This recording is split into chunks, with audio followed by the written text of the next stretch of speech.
Hi guys, welcome back to Two-Stroke Running and Repairs. Sorry the chainsaw related stuff's been a little bit light on recently, but not to fear for all you chainsaw guys. There are some projects in the works. But first, some upgrades to my winch. I've used it a couple of times and it's actually been really handy. There's just a couple of small changes I've already made to it. And then I've got a couple that I'm about to make. So, first thing I've done is I've actually mounted old worn solenoid I picked up cheap onto the winch. So that's really good. And then what I'm doing is putting in a wireless winch remote. That's another episode. So what I'm doing now is I'm going to install these two chains on the back of the winch cradle here, so that if I have to, say, strap this around a tree or strap it to the front car of a car that doesn't have a recovery tow hitch on the front, makes it nice and easy, stops the winch twisting, and just makes it easier to hook it up. So the plan for these is they're just going to go in the bolt that holds the winch to the cradle, but on the underside, one on each side, and they'll come out like this. And so I've gone with 8mm hammer lock and 50 centimeters of grade 80 8mm chain. It's a good combination of strength, and it's not super heavy. I mean, this whole unit's heavy, but it's better to work with than the 10mm stuff. I can still fit my 3.2 ton shackles through the hammer lock here, and I can also get a 1 ton endless loop sling, feed that through here, double it up, so then you have a working load limit of 2 ton on the sling, which is plenty for my Forester. So gives you a lot more options for connecting up to things. So without further ado, let's get to bolting these on. Alright, so I've gone to the local bolts and fasteners shop. Super good guys there, that's where I got the chain and stuff, but also some high tensile bolts. I got them about 40mm longer than the standard bolts that hold the winch into the cradle. Got the standard washer and the spring washer there, nice and big, plenty of surface area to push on that.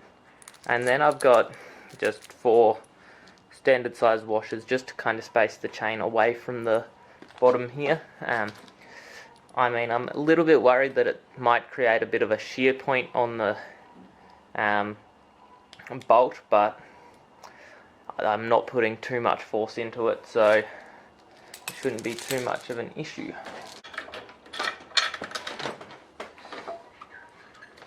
Now, just to wrestle in.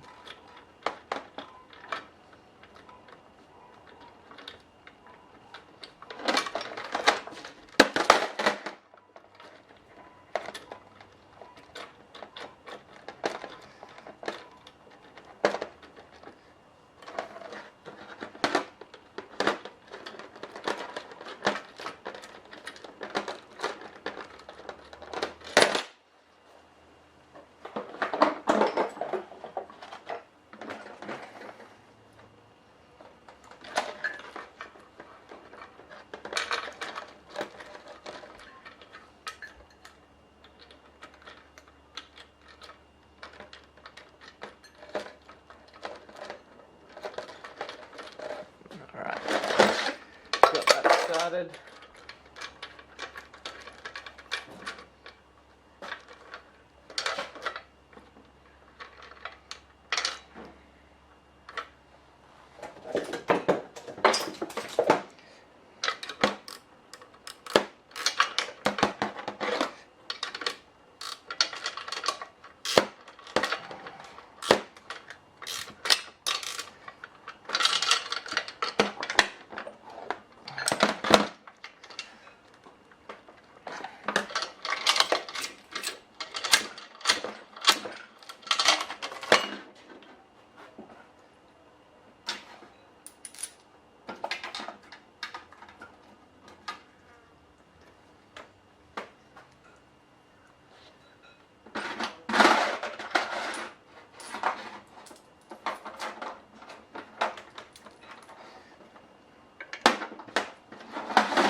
So as you can see there, comes off the corner, comes out to the hammer lock, which you can connect various things up to.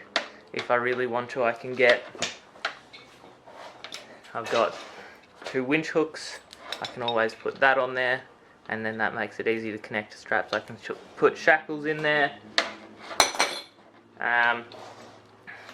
and the whole working load limit of this system, these chains and the hammer lock have a working load limit of 3.2 tons, the ones I got, and they have a safety factor of 5, so it'll take about 15 tons, a little over, to break this, which if I'm putting that much force into a recovery, I need a bigger car anyway. So and there's other things on the winch that'll go before these. So that's the idea. Stop the winch twisting around, and yeah, just make it a whole lot easier to recover. And when I'm transporting them, they will slot nicely just in behind there, so not having chains dangling around. Thanks for tuning in, everyone. Hopefully this winch build series has been useful. Maybe come up with some ideas for your winch, especially if you're using it on a car that you don't have a winch bar for, or you're wanting to set it up as a portable winch so you can move it between a trailer and a car and a lot of other things. And this just helps make it even more practical, and give you more options when it comes to attaching it to things.